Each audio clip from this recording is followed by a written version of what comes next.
Hello दोस्तों, मैं advocate Shada Mansoori district court Haridwar से। कैसे हैं सब? कैसा है मेरा यूट्यूब परिवार?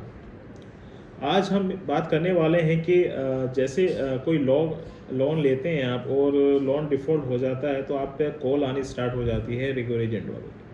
अगर आप उसका कॉल नहीं उठाते हैं तो अगर बाय चांस ही कॉल उठा लेते हैं तो आपको ये धमकाया जाता है कि अगर आप कॉल नहीं उठाएंगे तो आपके ऊपर लीगल एक्शन लिया जाएगा, आपके ऊपर क्रिमिनल एक्शन लिया जाएगा, आपके खिलाफ कानूनी कार्रवाई की जाएगी। क्या ये बातें सच हैं? क्या आरबीआई का रूल्स कहता है? क्या आरबीआई के रूल्स में ऐसा कहा गया है कि फ़ोन न उठाने पर ये चीज़ की जा सकती है? क्या सच है? इसी बारे में आज इसी टॉपिक पर वीडियो है। आप इस वीडियो को स्किप ना करें, पूरा देखिए जिससे आपका ये परेशानी आपकी दूर हो जाए और आप कॉल उठाने से जो भी आपके क्वेश्चंस हैं कॉल से रिलेटेड, लोन से रिलेटेड, वो आपके पूरे हो जाएं और आप उसकी जानकारी आपको पूरी मिल जाए। इसलिए वीडियो को स्किप ना करें, वीडियो को देखते रहें। अगर आप मेरे चैनल पर नए हैं तो इसको सब्सक्राइब कर दीजिए, लाइक कर दीजिए और बेल आइकन को ऑन कर दीजिए जिससे पे आपकी वीडियो का नोटिफिकेशंस आपके मोबाइल पर स्क्रीन पर आता रहे। तो आरबीआई का रूल्स क्या कहता है?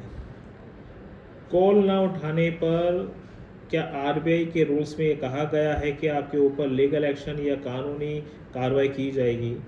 ऐसा कुछ नहीं है।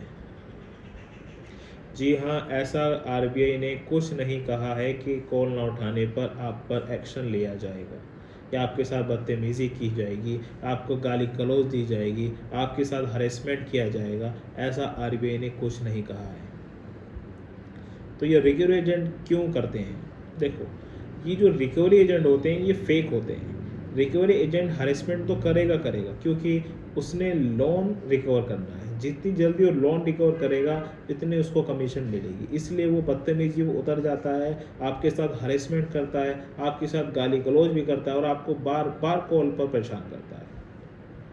बार बार कॉल क्यों आती है? देखो, अगर आपने कोई लोन लिया और आप इसमें डिफ़ॉल्ट हो गए तो आपका कॉल आनी स्टार्ट हो जाती है। अगर किसी भी एजेंट का कॉल आता है तो आप उसे जो भी रीज़न देते हैं कि क्यों आप ईएमआई नहीं दे पा रहे हैं, फाइनेंशियल प्रॉब्लम से, मेडिकल सी प्रॉब्लम से, तो आप वो दे देते हैं। फिर वो अगर वो नोट कर लेता है तो कॉल नहीं आएगी, मगर परंतु फिर भी कॉल अलग अलग एजेंट से आती है। ऐसा क्यों?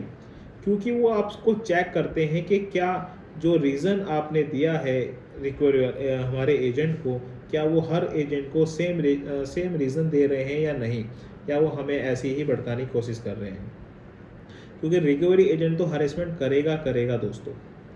इसलिए देखो, जो लोन होता है, लोन डिफ़ॉल्ट कंपनी लोन जो कंपनी होती है आपको लोन देती है, इंस्टेंटली लोन दे देती है, तो उस पर इतना टाइम नहीं होता है कि वो कोर्ट में जाएँ, आपके केस लड़े, सालों साल केस लड़े, रिकवर पैसे करें। ऐसा वो नहीं करेगी, नहीं टाइम काम करेगी। इसलिए कॉल ना उठाने पर कोई भी आपके खिलाफ एक्शन नहीं लिया जा सकता। आप इस चीज़ को समझ लीजिए। आप अगर कॉल उठाते हैं तो सेम जो आप रीज़न दे रहे हैं सेम ही दूसरे एजेंट को रीज़न दीजिए, क्योंकि आपकी बात जेन्युइन लगे। मैं आपको फिर कहता हूँ, अगर आपके पास पैसे हैं तो उनके पैसे लौटा दीजिए, अगर नहीं है तो घबराने की कोई ज़रूरत नहीं। लोन डिफ़ॉल्ट होना और एनपी होना दोनों में अंतर है। अगर आपकी लोन ईएमआई एक डिफ़ॉल्ट हो जाती है तो कॉल्स आने स्टार्ट हो जाते हैं। लीगल एक्शन कब लिया जाता है? लीगल एक्शन तब लिया जाता है जब आप पे सिक्योर लोन होता है और आपका खाता एनपी हो जाता है, तो आपके लीगल एक्शन लिया जाता है। उससे पहले लीगल एक्शन नहीं लिया जा सकता। कॉल ना उठाने पर कोई भी आरबीआई ने ऐसी कोई भी गाइडलाइंस नहीं दी है कि आप पर एक्शन लिया जाए, क्योंकि जो लोन वाली कंपनी होती है उसे इंस्टेंटली पैसा कमाना होता है, उसे इंस्टेंटली ही प्रॉफिट लेना होता है, इसलिए उतना समय नहीं होता कि वो आपके लोन के लिए कोर्ट कचहरी में चक्कर लगाए। इसलिए घबराइए नहीं, कॉल नहीं उठा रहे हैं तो कोई दिक्कत नहीं है। अगर आप इसे चेक करना चाहते हैं आरबीआई की गाइडलाइंस पे, तो आप आरबीआई के नंबर पे कॉल करके पूछ सकते हैं, क्योंकि जब आरबीआई की कॉल पर किसी ने कॉल किया तो उन्होंने यही कहा कि आप कॉल ना उठाएं। आप पर को अगर एजेंट, आरबीआई का एजेंट ऐसा कह रहा है तो इससे घबराने की कोई ज़रूरत नहीं है। अगर आप इसको चेक करना चाहते हैं तो आप आरबीआई के नंबर पर, टोल फ्री नंबर पर कॉल कर सकते हैं और पूछ सकते हैं, क्योंकि लोन जो कंपनी होती है इन्हें प्रॉफिट चाहिए होता है, इसलिए ये कोर्ट कचहरी ये करना ये नहीं करती, इसलिए वो एक हायर करती है रेक्यूर एजेंट को, लोकलों को, बदमाशों को, जिससे वो आपको परेशान करे, आपको डराए, आपको धमकाए, जितनी जल्दी पैसे रिकवर हो जाए। अगर आप इस चीज़ से बच जाते हैं तो आपके साथ कोई भी कुछ नहीं कर सकता। आप अपने अधिकार को जानते हैं तो आपका कोई भी कुछ नहीं कर सकता। इसलिए सबसे पहले मैं यही कहता हूँ कि अपने अधिकार को जानिए, अपने अधिकार को पहचानिए, जिससे कि आप पर कोई भी आपको परेशान ना कर सके। मैं आपसे फिर रिक्वेस्ट करना चाहता हूँ, मेरा काम आपको इन्फॉर्मेशन देना होता है। आप कोई भी गलत कदम ना उठाएं लोन से रिलेटेड। अगर आपने लोन लिया है तो घबराने की कोई बात नहीं है, कोई भी गलत कदम ना उठाएं। मैं आपसे हाथ जोड़कर निवेदन करता हूँ कि प्लीज़ कोई भी गलत कदम ना उठाएं लोन के लिए। लोन का सब माफ़ हो जाएगा। माफ़ होने के कई तरीके हैं, आप उस तरीके को अपनाएं। मेरी वीडियो बनी हुई है, आप इस चीज़ को देखिए, आपका सोल्यूशन ज़रूर निकल जाएगा। जो भी मेरे सब्सक्राइबर हैं वो घबराइए नहीं, चिंतित ना रहिए, आपका समाधान ज़रूर होगा और निश्चित होगा।